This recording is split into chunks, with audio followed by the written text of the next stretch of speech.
잡고 살고 계십니까?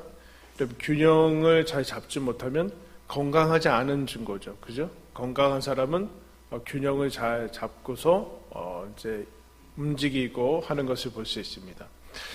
삶에서 균형을 잡아라 라고 할 때 자칫하면 균형이란 이것저것을 그냥 대충 어떤 것도 그냥 다 해보는 것으로 할 수 있는데, 그렇지 않고 우리가 삶을 살아가고 길을 걸어갈 때 한쪽으로 기울이거나 치우치지 않고 잘 그 길을 걸어가는 것을 균형 잡혔다, 그렇게 얘기합니다.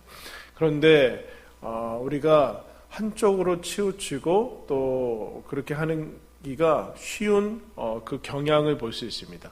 우리가 균형을 잘 잡고 살아가는 것이 정상적인 믿음의 삶의 모습인데, 그렇지 못하고 우리는 어느 한쪽만 취하고 한쪽으로 기울어지고 하는 것을 보게 됩니다. 오늘 말씀을 통해서 믿음이 주는 그 균형을 다시 잡기를 바랍니다. 그러면 우리는 오늘 본문을 통해서 어떤 것의 균형을 잡아야 되는가 따라 있습니다. 기도와 계획의 균형. 22절 말씀 보시면, 그러므로 또한 내가 너희에게 가려 하던 것이 여러 번 막혔더니 이제는 이 지방에 일할 곳이 없고 더 언제든지 서반하러 갈 때 너희에게 가기를 바라고 있었다. 지금 바울이 편지를 보내는데 이렇게 얘기하고 있습니다. 여러 번 너희에게 가려고 했다. 그런데 막혔다. 그렇게 얘기합니다. 그럼 바울은 그 철두철미한 사람이고 대단히 추진력이 강한 사람입니다. 이제 아주 세밀한 사람인데 로마에 가려고 했는데 어느 정도였는가? 23절에 여러 해 전부터 로마에 가려고 준비했다라는. 그게 뭐 그렇게 어려운가라고 생각할 텐데, 오늘 2000년 전의 얘기죠. 2000년 전에는 이동과 교통수단이 그렇게 만만치 그런 것 같이 뭐 하루면 전 세계 어디든 가는 그런 곳이 아니기 때문에 쉬운 얘기가 아니, 몇천 킬로를 배를 이용해서 그리고 육로를 통해서 가기 때문에 쉬운 결정은 아닙니다. 그런데 여러 해 전부터 로마에 가려고 했다라고, 그렇게 나는 바랬다라고 얘기하고 있습니다. 준비하고 계획했다라는 것이죠. 바울은 계획하는 사람이고, 계획이라는 것은 우리는 얼마든지 생각나는 대로 충동에 따라서 기분 따라서 소중한 것들을 그냥 막 하는 경향이 우리들한테는 있기 때문에 그것을 방지하기 위해서 여러분 계획을 하는 것이죠. 그래서 여러분 시중에 이런 얘기도 있지 않습니까? 계획하는데 실패하는 것은 실패를 계획하는 것이다. 우리는 계획하지 않은 것은 공짜라고 생각해서, 공짜는 없는데 공짜라고 생각해서 그냥 막 쓰게 된다라는 겁니다. 그러므로 여러분 계획하는 것이 중요합니다. 바울도 되는 대로 하지 않고 충동에 움직이지 않고, 이런 충동대로 움직이는 것은 성령의 인도하심이라고 얘기하지 않습니다. 우리는 그냥 갑자기 뭐 어떤 생각이 떠오르는 것을 성령께서 인도하셨다라고 자꾸 갈 수 있는데, 그럴 수도 있고 아닐 수도 있기 때문에 그렇게 움직이지 않았다라는 것이죠. 그런데 계획이란 뭘까요? 계획이란 내가 바라는 겁니다. 우리는 내가 원하고 바라는 것에 죄책감이나 여러 가지 약간 그런 것이 있어서 자꾸 이제 다른 용어로 포장하려고 그러는데, 그렇지 않고 바울이 로마에 가고자 했고 여러 해 전부터 준비했고, 또 그것을 내 바람이다. 그렇게 얘기해도 여러분, 하나님께서 우리가 원하고 좋아하는 것을 싫어하거나 그렇게 하지 않습니다. 그러니까 그냥 그렇게 가지면 됩니다. 내가 하나님 이거 원합니다. 이거 바라고 있습니다. 그렇게 가면 되죠. 그런데 어떻게 되는가? 22절에 여러 번 무산됐어요. 계획이 이루어지지 않았어요. 계획하지 않았으면 이루어지지 않은 것도 몰랐겠지만 계획을 해서 이루어지지 않았습니다. 그러면 여러분, 계획이 이루어지지 않고 막혔다라고 하면은 어떻게 될까요? 재고하라는 것이죠. 다시 생각하고 변경하라든가, 아니면 다시 재도전하라든가, 아니면 포기하라든가, 그것인데 여러 가지 사인 중에 어쨌든 여러 번 막힌 것을 경험하게 됩니다. 계획을 하는 것은 여러분 뭐 계획하세요? 주로 시간 계획하죠. 시간, 그리고 물질에 대한 사용. 왜냐하면 시간과 결국 인생은, 우리가 가진 인생은 시간 아닙니까? 그리고 우리는 여러 가지 물질을 하나님께서 주신 것을 사용해야 되는데 그와 같은 소중한 것들을 잘 사용하기 위해서 계획하는 것은 여러분 중요합니다. 특별히 여러분 사도 바울이 뭘 계획하고 있어요? 만남을 계획하고 있어요. 만남을. 성도들과의 만남을 계획하고 있는 것을 봅니다. 그런데 그 계획이 무산이 된 것을 어떻게 그냥 좌절하거나 그렇지 않고 이 하나의 좋은 것들로 받아들여야 돼요. 이 사도행전 10년 경험을 하게 되는데 사도 바울이 계속해서 아시아 쪽에, 소아시아 쪽으로 복음을 전하고 하나님의 뜻이라고 해서 이제 꿈을 꿉니다. 아시아 쪽으로 전하지 않고 마게도냐 사람이 꿈의 환상에 나타나서 건너와서 우리를 도와줘라라는 꿈을 꾸게 돼요. 그래서 사도행전 16장에는 이렇게 표현합니다. 비두니아로 가고자 애쓰되 예수의 영이 허락하지 아니하시는지라. 허락하지 않는 것을 경험하게 되는데 계속해서 이제 막히는 거죠. 근데 나중에 꿈을 꾸고 환상을 통해서 하나님의 메시지를 받은 다음에 이렇게 얘기합니다. 하나님이 우리가 곧 마게도냐로 떠나기를 힘쓰니 이는 하나님이 저 사람들에게 복음을 전하라고 우리를 부르신 줄로 인정함이라. 아시아 쪽으로 하는 것을 허락하지 않은 것을 인정하고 또 마게도냐로 가는 것을 받아들였다라는 얘기예요. 어떻게 해요? 사도 바울의 계획과는 다르게 하나님의 성령의 하나님의 개입과 하나님의 결정을 수용하게 됐다라. 이거 여러분 대단히 중요합니다. 이 경험을 통해서 바울이 계획 삶을 이제 버리게 됩니다. 계획하지 않았다는 것이 아니죠. 계획을 하되 또 다른 차원이 있는 것을 이제 경험하게 되고 인생의 다른 균형을 잡게 되는 것을 보게 돼요. 한번 따라할까요? 성령의 여지를 배우다. 허락하지 아니함을 수용하고 내 계획이 틀어지는 것을 수용하고 하나님의 계획을 받아들이는 것을 여러분 받아들이게 됩니다. 그 수용하게 됩니다. 그래서 로마로 가기를 그러면 이제 사도 바울이 로마로 가기를 몇 해 전부터 계획했는데 그러면 포기했는가? 그렇지 않고 32절에 이렇게 얘기합니다. 뭐라고 얘기하는가? 나로 하나님의 뜻을 따라 기쁨으로 너희에게 나아가기를 기도해 주라. 이렇게 얘기해요. 계획만 하지 않고 계획과 동시에 기도라는 것을 여러분 발견하게 됩니다. 기도하면서 하나님의 뜻을 따라 하나님이 허락해 주셔서 너희들에게 가기를 원한다. 하나님이 막거나 금지하거나 그런 것이 아니라 하나님의 때가 되어서 가장 좋은 시기에 너희를 방문하기를 기도해 주기를 바란다 라고 얘기를 하고 있어요. 하나님의 스케줄과 우선권을 알게 된 것이죠. 계획만 하지 않고 내가 원하고 내가 바라는 것 계획만 하지 않고 하나님의 뜻을 묻고 그럼 왜 하나님의 뜻을 묻는가? 이렇게 얘기하고 있어요. 하나님의 뜻을 따라 기쁘게 나아간다. 여러분 하나님의 뜻은 기쁘고 선하고 온전합니다. 계획이라는 것은 결국엔 미래를 살아보지 못하고 지금밖에 현재 상태에서 미래를 계획하고 그것이 좋겠다라는 하나의 예측인데 여러분 하나님이 우리보다 훨씬 더 잘 아시고 우리의 길을 더 예비하고 계심을 믿기 때문에 그 하나님의 뜻에 순종하면서 걸어가는 것이죠. 그래서 사도 바울은 기도와 함께 계획하고 동시에 계획하고 기도하면서 하나님의 순종할 준비를 해나가고 있었다라는 거죠. 계획으로만 움직이지 않고 계획으로만 결정하지 않는다라는 기도로 움직이고 기도로 결정해 나간다. 이거 두 개를 것입니다. 균형을 잡고 둘 다 같이 가야 된다. 기도하지 않고 온전함을 얘기하고 있습니다. 여러분들 계획을 철저히 하시되 동시에 기도로 함께 이루어 가시기를 축원합니다. 어디에서 그러면 우리는 균형을 맞춰야 되는가? 다시 한번 따라하겠습니다. 영영 25절 보시면 그러나 이제를 섬기는 일로 예루살렘에 가노니 이는 마게도냐와 아가야 사람들이 예루살렘 성도 중 가난한 사람을 위하여 기쁘게 얼마를 연보하였습니다.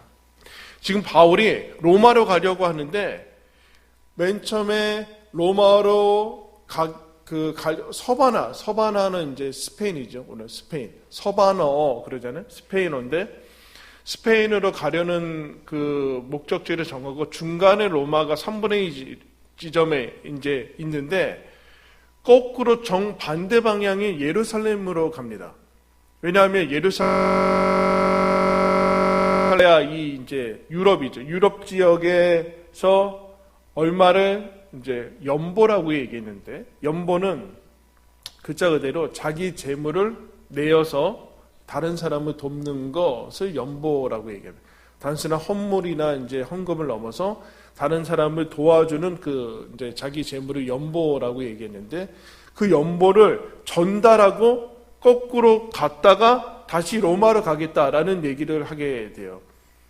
이제 그래서 너희들에게 들를 기회가 생겼다라는 것을 얘기를 하게 됩니다. 육적인 것, 물질을 전달하는 것이죠. 가난한 사람들, 예루살렘의 가난한 사람들을 구제하고 또 기쁘게 하기 위해서 그 예물과 전달하기 위해서 내가 간다. 그러면 사도 바울이 그것 때문에 단순히 복음 전하는 그것을 넘어서서 이들에게 이 소중한 물질을 전달해 주기 위해서 갑니다. 여러분, 기독교는 물질을 부정하지 않습니다. 여러분 기억해야 됩니다. 그러나 물질만, 우리는 여기를 강조할 필요가 없는 것은 우리는 가만히 놔둬도 물질에 집착하고 치중하기 때문에 그렇습니다. 우리는 물질과 영혼의 균형을 잘 잡지 못해요. 물질에만 자꾸 치중하고 그렇게 되는 거죠. 그런데 이것에 대해서 사도 바울이 어떤 균형을 잡는가? 27절, 우리 한번 27절 다 같이 한번 읽겠습니다. 시작. 저희가 기뻐서 하였거니와 또한 저희는 그들에게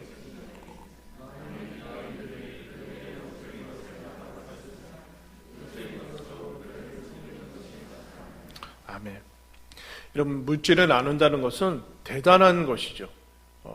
그 자기 중심성이 깨어진 것이 깨어져야지만 남에게 나눌 수 있는데, 이것은 엄청난 것이고 얼마나 놀라운 것이냐라고 하지 않고 사도 바울이 뭐라고 그런가?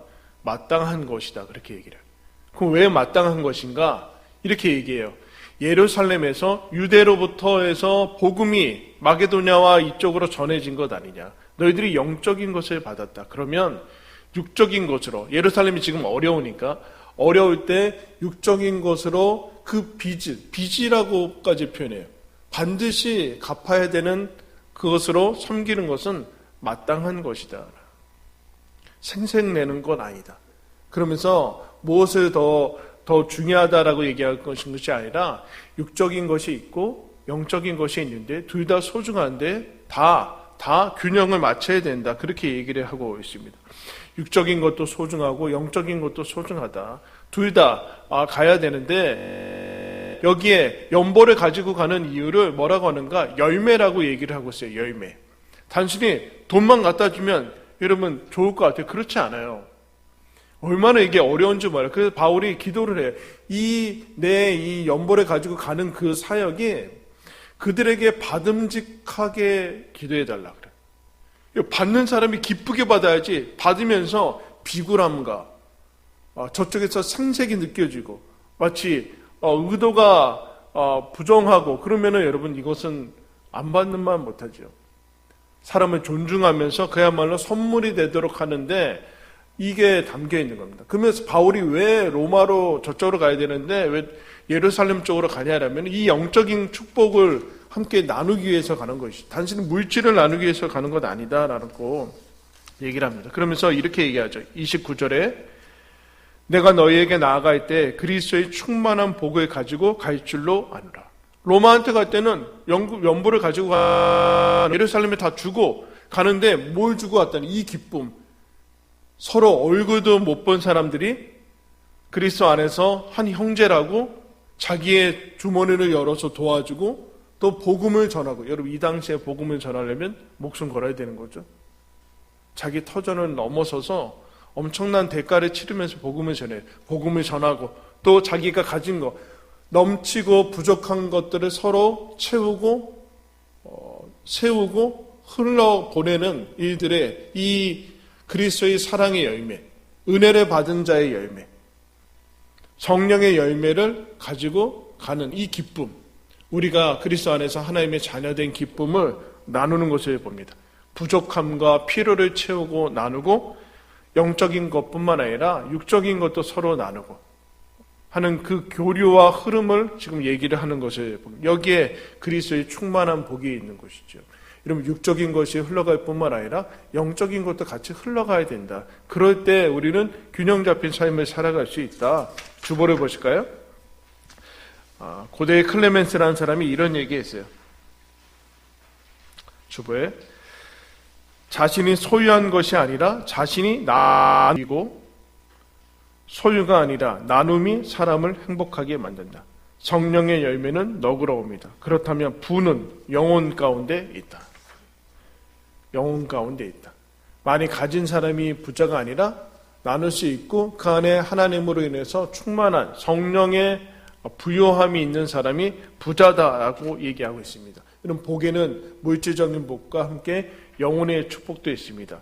이 균형을 맞추고 넘칠 때는 나누고 부족한 것이 있으면 채우고 하는 그 균형을 바울이 맞추고 있는 것을 보게 됩니다. 여러분도 영적인 것과 육적인 것을 모두 다 풍성히 또 충만히 받기를 축원합니다. 어떤 것에 균형을 맞추고 있는가? 세 번째 따르겠습니다. 일과 쉼의 균형. 30절 말씀 보시면 형제들아 내가 우리 주 예수 그리스도와 성령의 사랑으로 말미암아 너희를 권하노니 너희 기도에 나와 힘을 같이 하여 나를 유대에서 순종하지 않은 자들부터 건짐을 받게 하고 또 예루살렘에 대하여 내가 섬기는 일을 성도들이 받을 만하게 하고.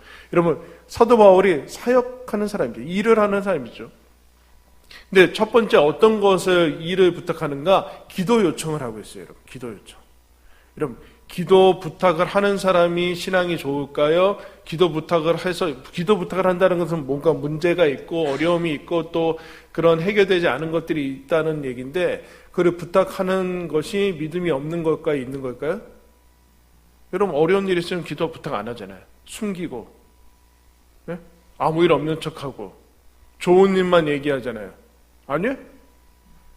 아파도 얘기 안 하고 사람들.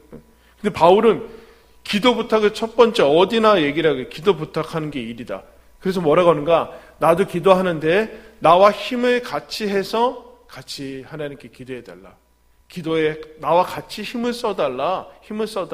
이런 기도에 힘쓰시기 바랍니다. 기도하라고 얘기해. 기도 요청을 하고 있어요. 이게 사역이 중요한 거예요. 사역이 중요한 거. 제가 예전에 얼마 전에 기도 제목 있으면 보내주십시오라고 할 때 기도 제목이 없나 봐요. 그죠? 네? 별로 안 보냈어요. 이 중요한 사역이라는 거예요. 그리고 복음을 전하는데 유대인들이 믿지 않은 자들이 방해와 위험과 박해가 있으니까 거기에서 그것을 뚫고서 또 잘 이겨낼 수 있도록 기도를 부탁하고 또 아까 얘기했지만 그 사역이 예루살렘에 가는 사역이 받음직하게 기도하고 우리가 지난 시간에 살펴봤듯이 사도 바울이 복음이 전해지지 않은 곳에 가서 사역할 수 있도록 사역에 잘 이루어질 수 있도록 기도를 여러분 부탁하는 것을 봅니다. 위험 속에서 전진해 나가는 것을 보죠. 넓은 이동, 핍박과 박해와 수많은 어려움의 대가를 치르면서 이 일을 철저히 해 나가는 사람인 것을 봅니다. 여러분 일을 열심히 하는 것이죠. 여러분 누구나 다 일을 열심히 하지 않습니까? 땀 흘려야지만 살아갈 수 있는 그런 삶입니다. 그래서 여러분 일을 열심히 하는 거 다 중요하죠. 그런데 이제 바울이 이제 일하는 것에 대해서 뭐 더 이상 바울은 뭐 얘기할 것이 없는 것 같은데 로마에 가는 이유가 여러분 무엇이라고 얘기하고 있어요? 로마에 가는 이유가 이렇게 얘기를 하고 있어요. 계속해서 우리 이제 언제 다시 비대면으로 갈지 모르는데 여러분 예배 드릴 수 있을 때 열심히 드려야 됩니다. 네? 예배 드릴 수 있을 때 열심히. 생명 주실 때 충성하는 거예요. 건강 주실 때 헌신하는 거예요. 몸살이지 마시고 멀쩡하게 가시려고 하지 마시고 멀쩡하게 몸살이지 마시고 헌신할 수 있을 때 헌신하고 힘에 지나도록 수고해야 돼요. 로마서에서 얘기했잖아요. 부지런하라 게으르지 말고 열심을 품고 주를 섬기라. 이런 하나님께서 우리들한테 이렇게 얘기해요. 마음과 목숨과 힘을 다해라. 마음과 목숨과 힘을 다해서 하나님을 사랑해라. 신앙생활을 대충 하는 건 신앙생활 아니에요. 그런데 바울이 뭐라고 얘기하는가? 일만 계속하면 안 돼요. 일만 계속하고 사역만 계속하는 건 죽어요. 그리고 불신앙이에요. 뭐라고 얘기하는가? 그 로마에 몇천 킬로를 가서 로마에 왜 가는가? 32절에 이렇게 얘기합니다. 32절 중요한 말씀입니다. 한번 다 같이 읽을까요? 시작. 나로 하나님의 뜻을 따라 기쁨으로 너희에게 나아가 너희와 함께 편히 쉬게 하라. 로마에 그토록 가려고 하는 이유가 뭐라고요? 가서 너희들하고 쉬려고 간다. 너희와 함께 쉬기를 원한다. 너희를 만남으로 기쁨으로 사귀고 쉬기를 원한다. 쉼을 얘기하는 거예요. 쉼은 시간 낭비가 아닙니다. 여러분, 쉼은 그래서 뭐라고 해야 하는가? 하나님께서 안식하라고 하는 것은 명령으로 주어졌어요. 명령. 지금 무슨 얘기예요? 안 쉰다는 얘기죠. 우리가 가만히 놔두면 물질로 그리고 계획으로만 치중하게 되는데 일하는 것으로만 치중하게 돼. 일로만 어떤 것을 성취한다고 생각하는데 그렇지 않고 쉼이 명령으로 주어졌어요. 이 안식일 계명은 유대인들에게 대단히 중요했는데 그 하나님과의 관계와 사람과의 관계의 그 4계명에 나오는데 사람과 수직과 수평적인 관계를 잇는 중요한 계명이에요. 그러니까 쉬지 않으면 신앙도 그리고 삶도 다 파괴된다라는 겁니다. 그동안 일해왔던 것이 다 숲으로 가냐, 숲으로. 그리고 안식은 이런 믿음이죠. 여러분, 우리가 왜 쉬지 못하고 손에서 어떤 일을 계속하다가 놓지 못합니까? 바울이 여러분 이방인의 사도로 감옥에 들어가고 그래요. 감옥에서 너무 많은 시간을 보내요. 근데 감옥에서 있으면 어떻게 해요? 밖에 나가서 돌아다니면서 복음 전해야 돼요. 그런데 사도 바울이 그렇게 얘기하지 않아요. 나는 묶여 있어도 하나님의 말씀 묶이지 않는다. 복음은 전해주고 있다. 하나님도 여러분 쉬셨다. 그렇게. 여러분 하나님이 쉬셨을까요? 하나님은 쉬지 않으시는 분이죠. 쉴 필요가 없으신 분이에요. 지치지 않으시는 분이에요. 졸지도 않고 주무시지도 않고 지치지 않는 분인데 창세기 1장에 뭐라 그래요? 7일 날에 하나님이 쉬셨다. 그러므로 너희들도 7일에는 쉬어라. 즉 쉼을 가져야 된다. 일만 해서는 안 된다. 쉼은 그래서 믿음이죠. 근데 우리는 쉴 때 불안합니다. 뭔가를 계속해서 해야 됩니다. 핸드폰을 봐야 되고 뭔가를 해야 되고 놓치는 정보가 있으면 안 된다고 불안해하고 그 뭡니까? 결국 쉬지 못하는 것은 불안을 넘어서 불신이 자리 잡는 거예요. 왜냐하면 하나님을 못 믿겠다는 것이죠. 내가 해야지 이 직성이 풀리고 안심이 된다는 건데 그렇지 않아요. 내가 쉬어야지만 하나님이 일하세요.